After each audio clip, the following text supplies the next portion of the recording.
Hello, love. Hello. How about you guys? Have you been Star Wars fans since the beginning?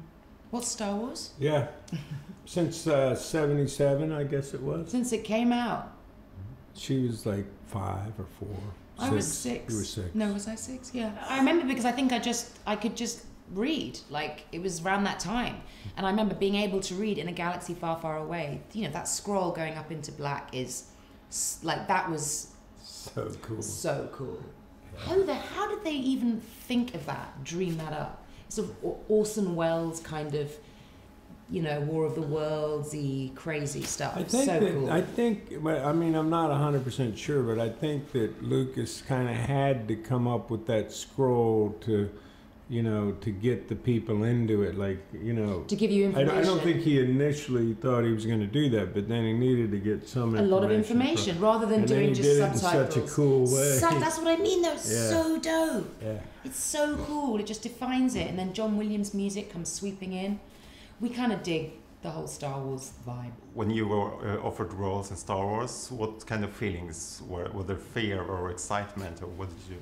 Well, I liked the way when she learned, she was like, she had to hold on to it. She wasn't supposed to. I didn't tell my kids for 2 days because I was just relishing the feeling, because I knew they were going to love it, because they don't love anything I do. They just think it's really uncool. They're not interested. They come on set and they're like, oh, I'm so bored, can I go home? And I'm still so excited about what I do. I really am. I get excited every time I go onto a set. And I just knew it was going to be a mic drop moment when I told them. So I just did. I took 2 days. And then out of nowhere, we're just having supper. I cooked them a dope meal. We're all sitting there and I'm like, oh, by the way, kids, Mummy's next movie is the Star Wars movie.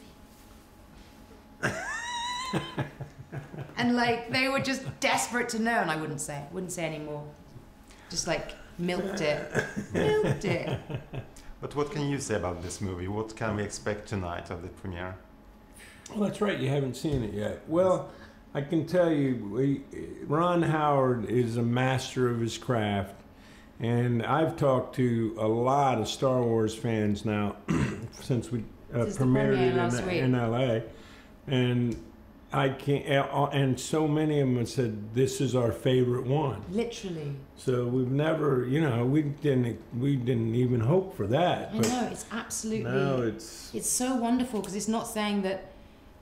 It's like taking it up a notch into it, and it's not about it being like better. It's about enriching the Star Wars, you know, legacy.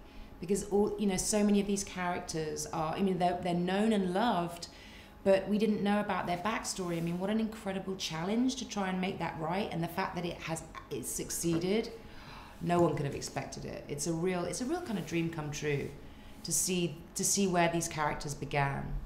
It's amazing, man. It's incredible. It's so cool. It's so cool. Because it could have been like really. You know, like Chewbacca, Solo are so loved. Lando, so loved. It could have.